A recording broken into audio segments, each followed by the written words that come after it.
Hi TET and DSC aspirants. సిడిపికి సంబంధించిన most important 100 బిట్స్లో క్వశ్చన్ నంబర్ 4 చూడబోతున్నాం. Author of animal intelligence experimental studies. So ఈ book రాసింది ఎవరు? అనిమల్ ఇంటెలిజెన్స్ ఎక్స్పెరిమెంటల్ స్టడీస్ అనే బుక్ ఎవరు రాశారు అనేది క్వశ్చన్.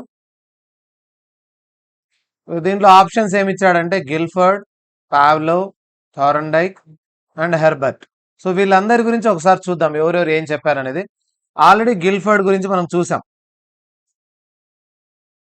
గిల్ఫర్డ్ గురించి ముందు వీడియోలో మనం సిడిపికి సంబంధించిన థర్డ్ క్వశ్చన్లో గిల్ఫర్డ్ గురించి చూసాము. ఇతను వచ్చేసి ఇంటెలిజెన్సెస్ టోటల్గా 150. ఎలా అంటే ఇవి 6, 5, మోస్ట్ ఇంపార్టెంట్ ఇది కూడా బిట్టు, 6 into 5 into 5 మెంటల్ అబిలిటీస్కు సంబంధించి. సో 150 మెంటల్ అబిలిటీస్ ట్రేట్స్కు సంబంధించి గిల్ఫర్డ్ చెప్పడం జరిగింది. సో ఇతని మోడల్ ఎస్ఓఐ మోడల్ కూడా అంటాం. ఎస్ఓఐ మోడల్, ఇంటెలెక్ట్స్ మోడల్ అంటారు.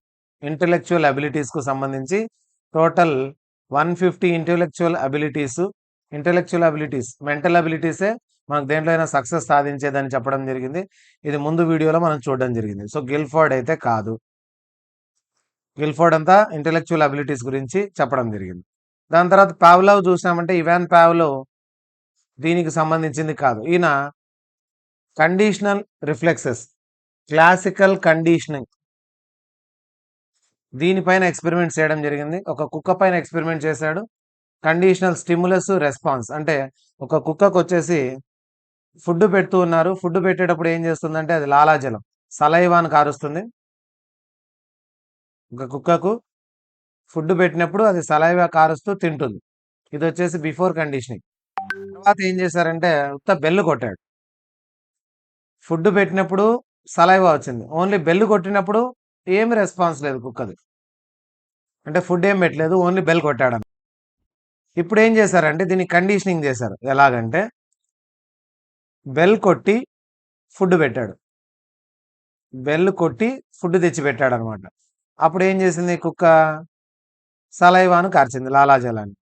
అలాగే కంటిన్యూగా చేస్తూ వెళ్ళాడు. బెల్ కొట్టడం, ఫుడ్ పెట్టడం, బెల్ కొట్టి ఫుడ్ పెట్టడం, ఇలా బెల్ కొడుతూ ఫుడ్ పెట్టడం చేయడం చేసి దీన్ని ఒక హ్యాబిట్ లాగా చేసేసాడు. దాని తర్వాత కొన్ని రోజులకు ఉత్త బెల్లు మాత్రమే కొట్టాడు. అప్పుడు ఏమైందంటే ఆ కుక్క వచ్చేసి ఉత్త బెల్లు కొట్టినప్పటికీ సలైవా అనేది రిలీజ్ చేసింది, లాలాజలాన్ని రిలీజ్ చేసింది. దీని నుంచి ఏం జరిగిందని తెలుస్తుందంటే దానికి అలవాటు పడిపోయింది అన్నమాట. అంటే బెల్ కొడితే ఖచ్చితంగా నాకు ఫుడ్ పెడతారు. అప్పుడు ఆ స్టిమ్యులస్ ఏమైందంటే దీని రెస్పాన్స్కు దారి తీస్తూ వచ్చింది. ఇక బెల్ కొట్టింది మైండ్లో ఉండిపోయి బెల్ కొడుతూనే నాకు ఫుడ్ వస్తుంది, ఫుడ్ ఈ టేస్ట్ ఉంటుంది కాబట్టి అది లాలాజలాన్ని కార్చడం అనేది కండిషన్డ్గా అయిపోయింది రెస్పాన్స్. జనరల్గా ఎలా అంటే మనం ఒక క్యాన్ వాటర్ పెట్టుకుంటాం ఇంట్లో ఎక్కడైనా ఒక మూల, అక్కడే పోయి రోజు తాగుతూ ఉంటాం అనమాట. ఒక్కసారి దాని ప్లేస్ మార్చేస్తే ఏమవుతుందంటే మనకు తెలియకుండానే బాటిల్ పట్టుకొని అక్కడికి వెళ్తాం, లేదా గ్లాస్ పట్టుకొని అక్కడికి వెళ్తాం, ఏమి అక్కడే వాటర్ ఉన్నాయనుకోని. అలాగా క్లాసికల్ కండిషనింగ్ గురించి చెప్పింది ఎవరంటే అన్కండిషన్డ్ రిఫ్లెక్సెస్ అంటారు వీటిని. చెప్పింది ఇవాన్ పావ్లోవ్, పావ్లోవ్ ఆయన పేరు. ఈయనంతా కుక్క పైన ఎక్స్పెరిమెంట్ చేసి సో రిఫ్లెక్స్ యాక్షన్స్ తర్వాత అన్కండిషనల్ రెస్పాన్సెస్ గురించి చెప్పింది ఎవరంటే ఇవాన్ పావ్లోవ్. ఈయన అనిమల్ ఇంటెలిజెన్స్ గురించి కాదు చెప్పింది. ఇంటెలిజెన్స్ కాదు, ఇది మనకు తెలియకుండానే జరిగే మన హ్యాబిట్స్ అనమాట. ఇక నెక్స్ట్ థార్న్డైక్ ఏం చెప్పాడు అంటే పజిల్ బాక్స్ తీసుకొని ట్రయల్ అండ్ ఎర్రర్ మెథడ్లో ట్రయల్ అండ్ ఎర్రర్ మెథడ్ గురించి చెప్పాడు. స్కిన్నర్ బాక్స్ అంటారు దీన్ని. దీంట్లో ఏం చేస్తాడంటే బంధించి పెట్టేశాడు. ఇక్కడ ఎక్కడో చోట మీట నొక్కేది ఉంటుంది. దేన్నో ఒక దాన్ని నొక్కడం వల్ల ఏమవుతుందంటే ఆ డోర్ అనేది ఇక్కడ ఓపెన్ అవుతుంది. దానే లివర్, ఇక్కడ లివర్ ఉంది. ఈ పిల్ల ఏం చేస్తుందంటే అన్ని అటెంప్ట్స్ చేస్తుంది బయటికి వెళ్ళడానికి. అటెంప్ట్ చేసేటప్పుడు ఏదో ఒకటి నొక్కుతూ ఉంటుంది అనమాట. పొరపాటున ఒక్కోసారి ఏమవుతుందంటే దానికి తెలియకుండానే సో ఈ లివర్ను ప్రెస్ చేయడమో లాగడమో వల్ల ఏమవుతుందంటే ఈ డోర్ ఓపెన్ అయిపోతుంది. దానివల్ల ఏమైంది తెలిసిందంటే చాలా ట్రయల్స్ ద్వారా ఎర్రర్స్ చేస్తూ సక్సెస్ సాధించడం అనేది ఈయన పజిల్ బాక్స్ ద్వారా థార్న్డైక్. అంటే దీని ఇంటెలిజెన్స్ ఏమవుతుందంటే ట్రయల్ అండ్ ఎర్రర్ మెథడ్స్ ద్వారా దానికి ఒక ఎక్స్పీరియన్స్ అనేది వచ్చి అది దాని తర్వాత తెలుసుకుంటుంది. 1 అటెంప్ట్, 2 అటెంప్ట్, 3 అటెంప్ట్స్ ఇలా డిఫరెంట్ అటెంప్ట్స్ ద్వారా ఎలాగైతే థామస్ ఆల్వా ఎడిసన్ చేశాడో డిఫరెంట్ అటెంప్ట్స్ ద్వారా ఫైనల్గా అతను సక్సెస్ సాధించాడు అంటారు కదా.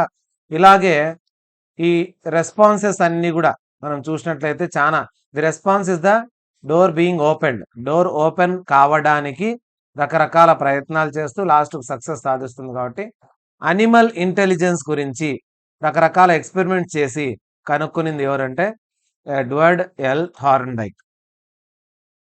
ఎడ్వర్డ్ ఎల్ థార్న్డైక్ చాలా జంతువుల పైన ట్రయల్ అండ్ ఎర్రర్ మెథడ్స్ అని చూసి వాటి ఇంటెలిజెన్స్ను టెస్ట్ చేయడం జరిగింది. అవన్నీ కూడా ట్రయల్ అండ్ ఎర్రర్ మెథడ్ ద్వారా ఒక్కొక్క జంతువు ఒక్కో రకంగా బంధించిన దాని నుంచి బయటపడడం అనేది జరిగింది. సో థార్న్డైక్ చేసిన ఎక్స్పెరిమెంట్స్ ద్వారా అనిమల్ ఇంటెలిజెన్స్ అనేది బయటపడింది అతని ఎక్స్పెరిమెంట్ స్టడీస్ ద్వారా. సో దీనికి ఆన్సర్ ఏమంటే ఆప్షన్ 3, థార్న్డైక్ ది ఎక్స్పెరిమెంట్స్. ఇంకా హెర్బర్ట్ ఏం చేశాడు? హెర్బర్ట్ ఏం చేశాడంటే హెర్బర్ట్ అంతా కూడా టీచింగ్ గురించి చెప్పాడు అనమాట. టీచింగ్, లెసన్ ప్లాన్ దాని గురించి చెప్పాడు. సో ఇతను చెప్పిన దాంట్లో టీచింగ్కు సంబంధించి లెసన్ ప్లాన్ సంబంధించి స్టెప్స్ చెప్పాడు. ఏదంటే టీచింగ్లో మనం లెసన్ ప్లానింగ్ చేసుకుంటాం కదా, దానికి సంబంధించిన స్టెప్స్ ఎన్ని ఉంటాయి అనేది చెప్పాడు.